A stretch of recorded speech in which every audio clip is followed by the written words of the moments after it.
Hallelujah, hallelujah,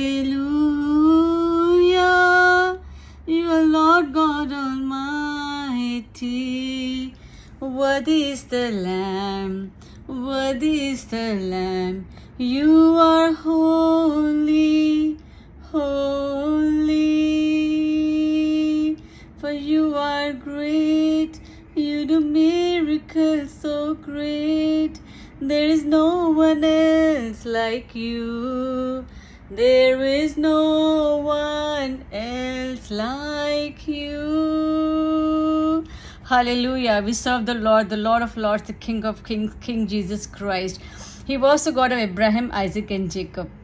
The Lord told to Isaac, when there was a famine once again at the time of Isaac, so Lord told him, Isaac, you don't go to Egypt. No, it's not the time for you to go to Egypt. You stay in Gerar, and I'm going to bless you there, and I will be with you. Your descendants shall be blessed, and I will establish you. I will make you fruitful. I will make you rich and prosperous, and your descendants shall inherit the land, and they shall be numerous in number. So Lord encouraged Isaac. Why does Lord encourage? Why do we encourage our children? Because we know the temptation is going to come, problem is going to come. So encouragement comes before the trial. So remember, the Lord told, Lord specifically told to Isaac, Isaac, go there and do not fear. Don't be afraid. I will be with you, and I will establish you, and I will prosper you. Stay in that land. Go. So when Isaac went there, the moment he stepped there, he was afraid to see the people there. People must have been numerous in number, very strong, very powerful Philistines, very cruel people. So Isaac did that mistake of focusing on the strength of the enemy, but he forgot the promise of the Lord. He forgot the greatness of the Lord. He forgot the faithfulness of the Lord, and he lied. He lied to Abimelech that my wife is my sister. He was afraid that they might kill him. But why did that fear come? When Lord told to Isaac, Isaac, I will be with you, I will establish you, and I will multiply you. So that was a mistake Isaac did. He forgot the promise of the Lord, and he forgot, and he listened to the voice of the enemy, and he lied. And when Abimelech came to know that Isaac has lied, and his wife is not his sister, but he is his wife. So Abimelech told to Isaac, why have you done this? Why have you done? Why you brought sin in our life? Why do you want me to sin? And then the moment Isaac said, no, she is my, Rebecca is my wife, not my sister. So the things were reconciled. Then when he sowed the seed in the land, he was so prosperous. He was so wealthy that everybody feared him, and at the last Abimelech had to say, please go from here, please go. When we take away the sin from our life, God will prosper us, because that's his promise. He said to the children of Isaac, your children shall be a blessing to the nations. So that's our promise.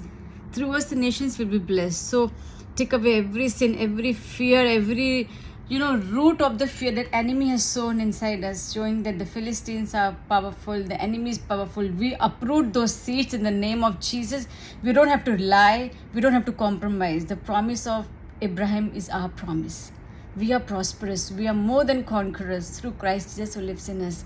We will see the enemy defeated under our feet. We will conquer at the gates of the enemy. Enemy will bow down before us. We are prosperous. We are blessed wherever we go. The Lord is with Abraham, Isaac, and Jacob. The Lord says to us also, I'm going to be with you. I'm going to deliver you. I'm going to bless us. I'm going to bless you. But Isaac heard from God. You're going to stay here in this land. So let us pray to God. Lord, help me to hear where am I supposed to stay, where I'm supposed to go, when am I supposed to go to Egypt, or when I am supposed to stay in the land that you have given us. And I know, Lord, wherever you have planted us, I will be successful, I will be prosperous, and I will not fear, I will not lie, I will not allow sin to enter into my life and to stop my prosperity. So Lord, the Lord bless you, just as the Lord blessed Isaac with his presence. So we are also blessed to be in the presence of the Lord, and we don't have to be scared of the Philistines. We don't have to do that mistake that Isaac did of lying and forgetting that the Lord is with us. And if He is with us, who can come against us?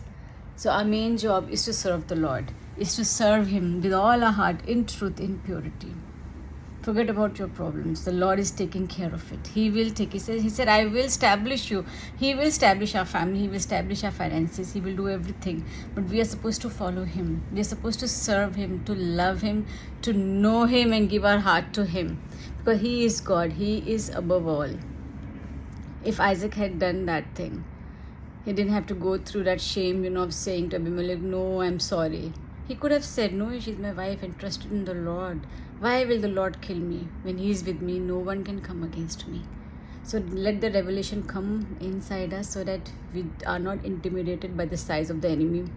We know and we know and we know that the Lord is with us. We have to just walk in His ways. We have to love the Lord with all our heart. We have to seek Him with all our heart. We have to trust in Him with all our heart and serve Him, hear Him. That's it. And the Lord, He says, that's His promise. I will set a table for you in front of your enemies. I'm going to anoint your head with oil. I'm going to honor you. I will bring honor and restoration in your life. Just consider me as your shepherd and believe in me. Walk in my ways. Take up your cross and follow me. Deny yourself and follow me. Thank you, Lord Jesus, that it's your promise that if you abide in me and abide in my word, ask anything in my name and I will do it to you. So bless us. So Lord, bless us to abide in your word, abide in your love, so that we are more than conquerors through you. So Lord, bless you. Have a wonderful week ahead. Bye.